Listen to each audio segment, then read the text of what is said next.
Alright, so this is going to be the weekly review for April 15th, 2024. So these are the objectives that I'm going to be talking about today. The weekly objective or weekly bias, why.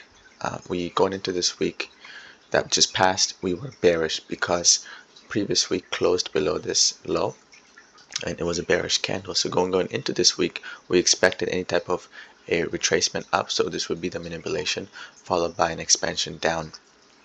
So this movement up was the manipulation here, and going into the week we expected a bearish close.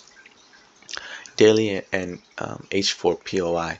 So going into this week, the previous week, April 8th week, we were going to be looking for a daily or a 4-hour POI, and based on that POI we can frame our trade ideas off of that and blend that in with the news, and we can formulate some type of a trading idea. So going back into this weekly here, so this was the week of April 8th.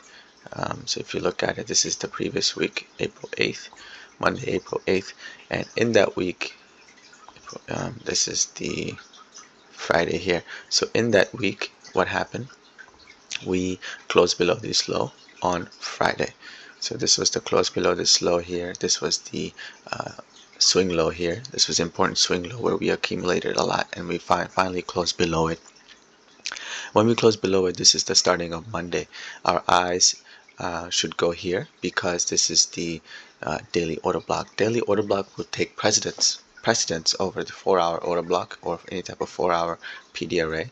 So we have a 4-hour fair value gap here, and we had a daily order block here which resides in this candle. So going into Monday, we go straight into that POI and flush. We have a change in market structure in 4-hour, and we continue to flush. Where did the trade idea set up? Now going back to the weekly, we identified the daily or the H4 POI that we hit right away, right out of the gate on Monday, and we had a flush, continuous flush throughout the week. So that would set up for a potential classic expansion week. Now blend that with the news.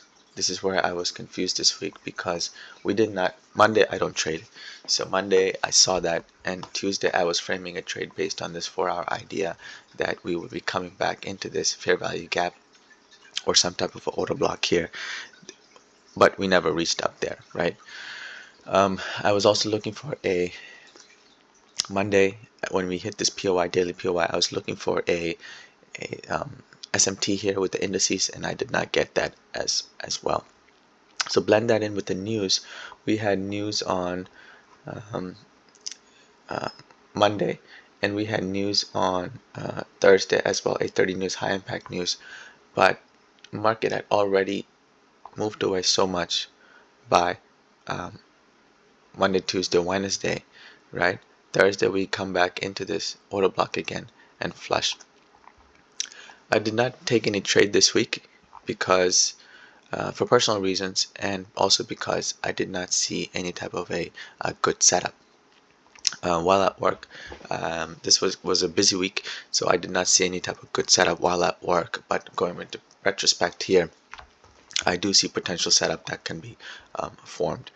And let's talk about the weekly bias news and PL. We talked about that, and then learning opportunities. Alright, so this is the potential trade that we could have taken. The only trade came on Monday, early Monday. Tuesday, Wednesday was basically a consolidation here. Let's get that dates here. So Tuesday was a consolidation. Wednesday may possibly a trade. I'm not sure. I didn't really look at it because by the time I'm a New York AM trader. So by the time New York AM came, so this was 8 o'clock, 9 o'clock, this was already had moved up, and then possibly never, it's never really gave you a lower low here. It kind of pushed up a little bit. So going into London, this was what I saw: consolidation Tuesday, consolidation Wednesday, and then Thursday we took these highs and then flushed. So potential trade setup could have been on either a late Thursday here and at 3 o'clock, or you could have waited until Friday to have this setup. So basically our drawn liquidity is off a weekly chart.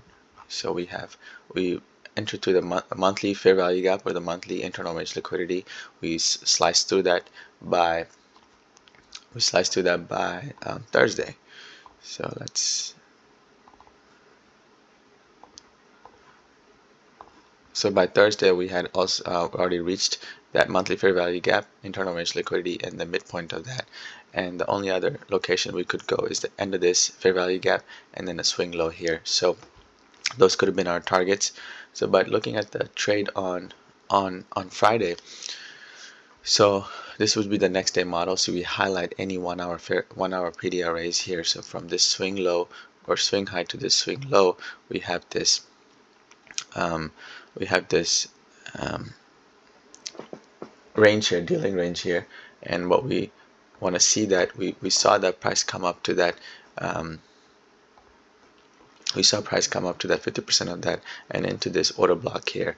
So once we come up to that order block, we drop down to time frame alignment, which is 5-minute chart here, and we start looking for a change in state of delivery and or market structure shift. So we have a change in state of delivery with this candle closing here, and then we have a market structure shift with this candle closing below here.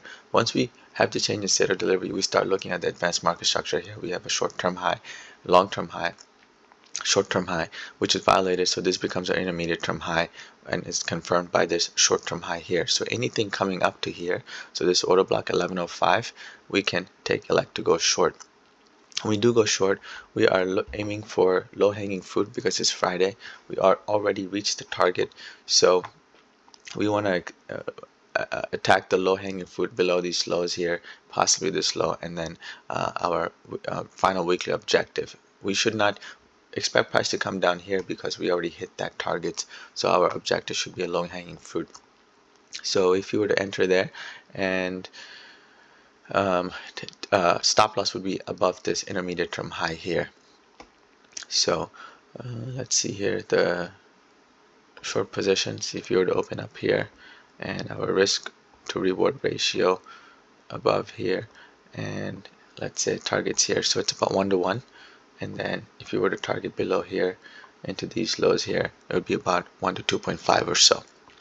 So overall, 2 trades came about this week as usual. So I've been noticing that you can potentially get 1 to 2 trades a week, a solid setup, and then Friday could be a